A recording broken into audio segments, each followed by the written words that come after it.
Simplesmente esqueci que hoje era o dia de postar vídeo, então eu tô aqui pedindo minhas mínimas desculpas, tá? Porque eu sou bem atarefada e eu acabei esquecendo. Então, pessoal, eu vou deixar esse vídeo aqui agora pra vocês. É isso aí, um beijo, se inscreve no canal, deixa o like, porque essa parte 2 foi difícil de filmar, então não foi tudo. Eu acabei não filmando o shopping. E eu peço desculpas, eu tava muito cansada e também foi um desastre, aconteceu um monte de coisa que eu não quero falar aqui, porque algumas pessoas vão se irritar comigo, então tchau. Pessoal, só levei meu celular, mas não gravei. Tchau.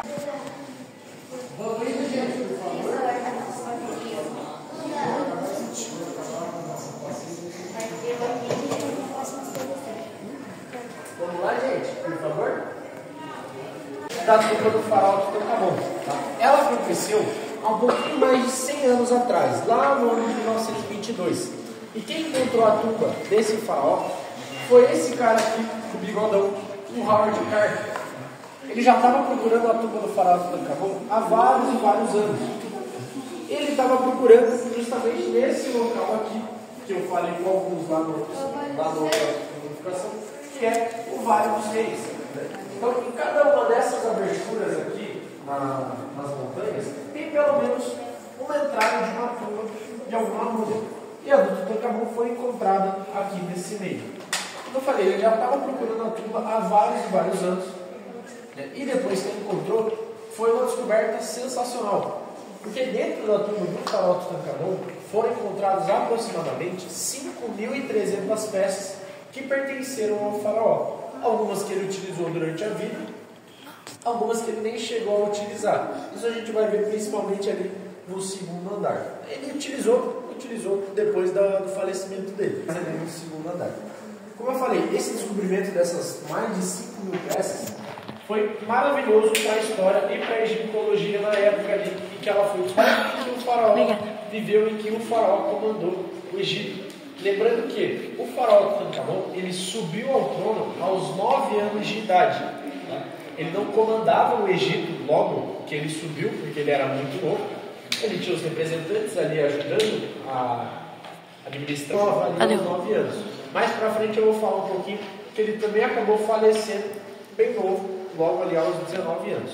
Mas o principal aqui no momento é sobre a subida dele ao trono aos 9 anos de idade. Todas essas peças, essas mais de 5.300 peças, elas levaram 8 anos para serem retiradas da tumba do faraó e serem catalogadas uma a uma. Então, hoje em dia, se eu não me engano, todas elas ainda estão no Egito, tá? Porque depois ali da virada do século, de 1800 para 1900, o Egito criou leis para que as antiguidades, os objetos antigos, permanecessem no país. Porque a gente sabe que os europeus têm um costume meio ruim de ir nos países das pessoas, pegar algumas peças importantes da história deles e levar para o próprio país para expor.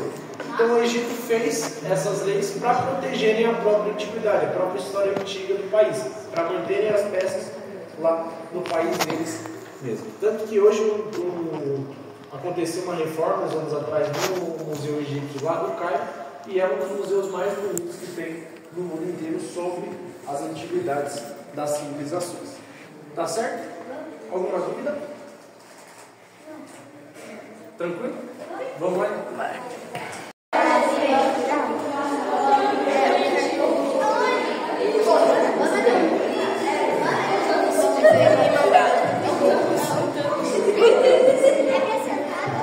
Bom, aqui nessa sala tem algumas peças, vocês percebem que são peças maiores, e eram peças que meio que afirmavam o poder do faraó lá no Antigo Egito. Essas duas primeiras aqui eram os tronos que o faraó Tutankhamon utilizava. Esse mais com os detalhes em preto era o trono cerimonial do faraó, então ele não era utilizado todos os dias, era só para festividades, só para momentos especiais ali durante o reinado do faraó. Já esse aqui era o trono meio que diário do faraó Tutankhamon. Vocês conseguem ver no apoio das costas que tem uma cena representada ali. Essa cena é o quê? O Tutankhamon, o faraó Tutankhamon, sendo cuidado pela sua esposa, que era a Ankh-Sonamun. E em cima dessa cena a gente consegue ver como se fosse um sol soltando raios em cima desse casal. Esse sol é uma representação do deus Ra, tá? Esse daqui é o disco solar, que era uma das formas que o deus Ra tomava. E na ponta dos raios que esse disco solar está soltando, a gente consegue ver aquele símbolo ali, aquela cruz com a bola na parte de cima. Aquela cruz é o símbolo de Anki, tá? É o símbolo da vida para os antigos egípcios. Então, o que essa cena quer passar para a gente é que o deus Ra, o deus primordial, o primeiro deus, está enviando as graças da vida para o casal real, para que eles tivessem uma vida muito próspera, muito longa e que nada de ruim acontecesse.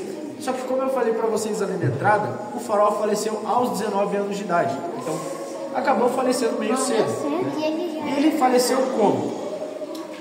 Ele estava andando em um automóvel desse daqui, que não é um automóvel, meio de locomoção, que é uma biga. Isso daqui funcionava como? Tinham 2 cavalos que iam ser colocados aqui. Uma carrete.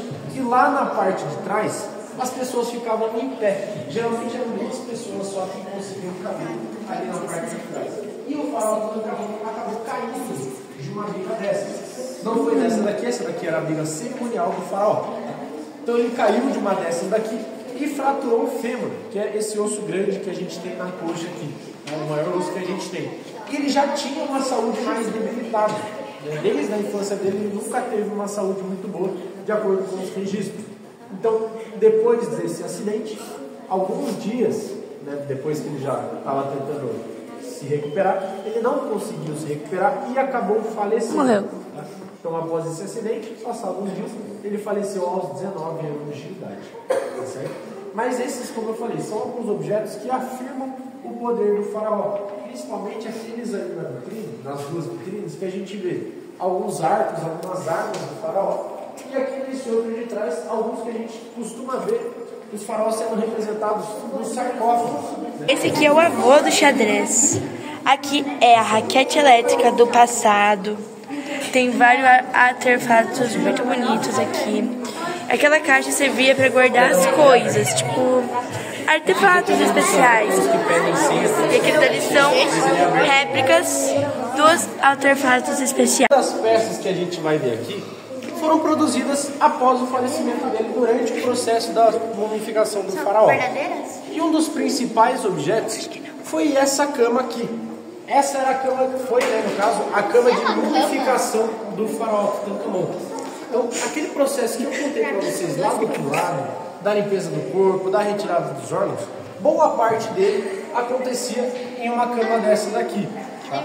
Essa daqui é muito mais bem detalhada, vocês conseguem ver que tem até os detalhes em dourado, por ser a cama de um faraó, tá? Cama de mumificação de um faraó. Essas camas foram produzidas, foram desenvolvidas, principalmente para facilitar o trabalho das pessoas que mumificavam os corpos, né? Porque, vocês conseguem ver, ela é mais alta que tem o nosso tablado, mas é como se fosse uma bancada de trabalho, né? Para facilitar a cirurgia, que era a mumificação. Que é a mumificação de mumificação. Que a mumificação era só como se fosse um processo de cirurgia, né? E não mudava aqui para ser a bancada de trabalho. Ela não era tão alta, né? Se a gente parar para pensar, se for subir aqui e ver a altura, ela não era muito alta para a gente.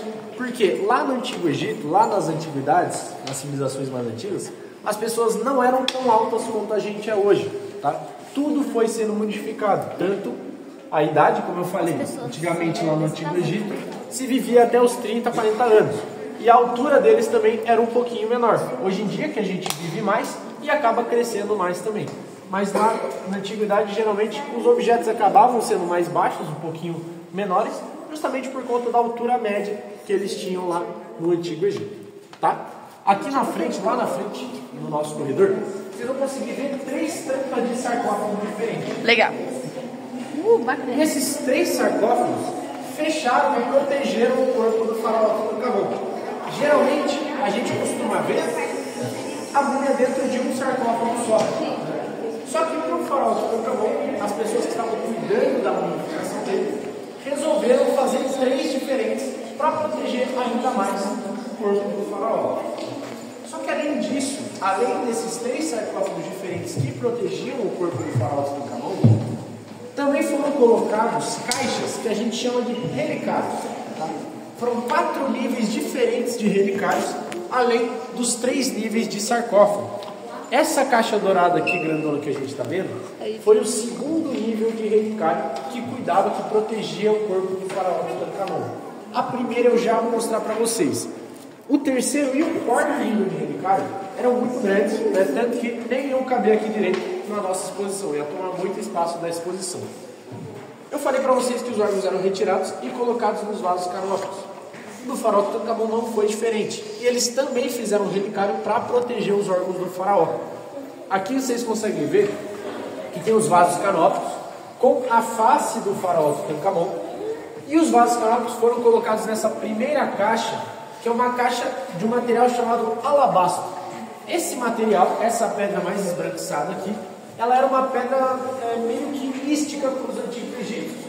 Porque a luz do sol conseguia passar por essa pedra, ela é meio porosa, então o sol passava por essa pedra, e eles achavam que isso era uma coisa mística, uma coisa muito importante lá para as crenças egípcias.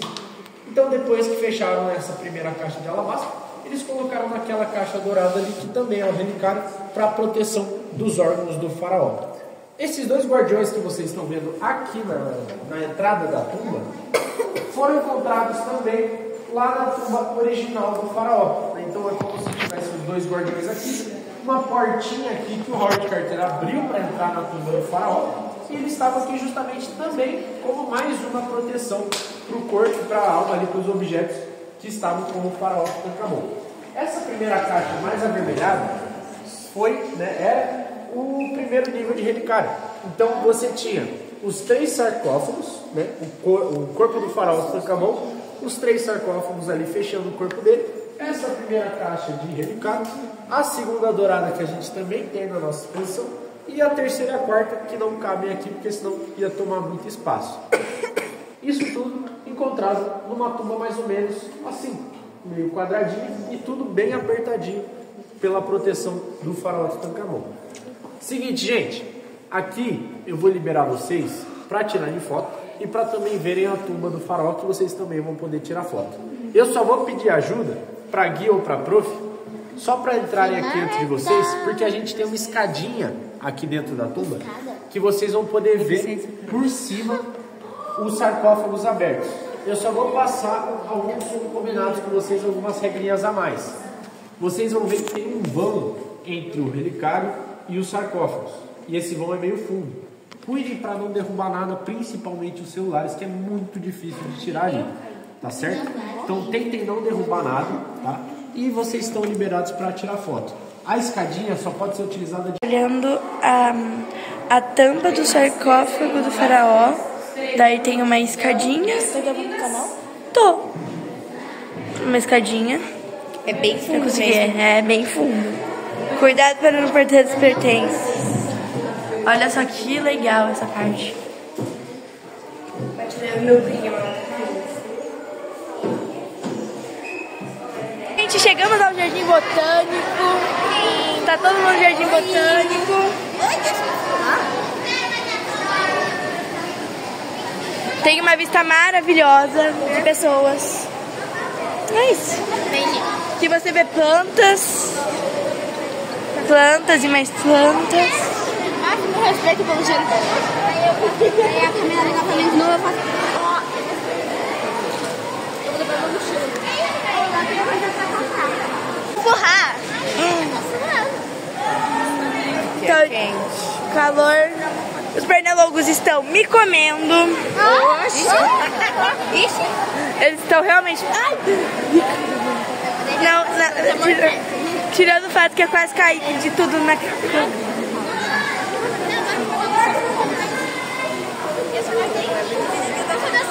Semana vez, nós vamos para o bolão. Eu e casca de bala, derrubar o boi no chão. Tava lá muita cachaça e o paredão pegado. 5 horas da manhã e nós voltando pegar. Nós só queria tudo bem, já tudo ideado. Tava eu e meu parceiro, o casca de bala. Eu vi casca de bala, eu vi casca de bala. Nós não pega vaquejada, nós não pega vaquejada.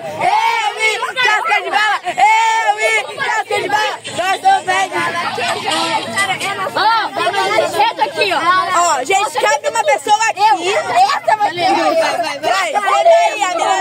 aí. Pula, é isso? É a baladinha. Laura, quer que eu me cima? Não.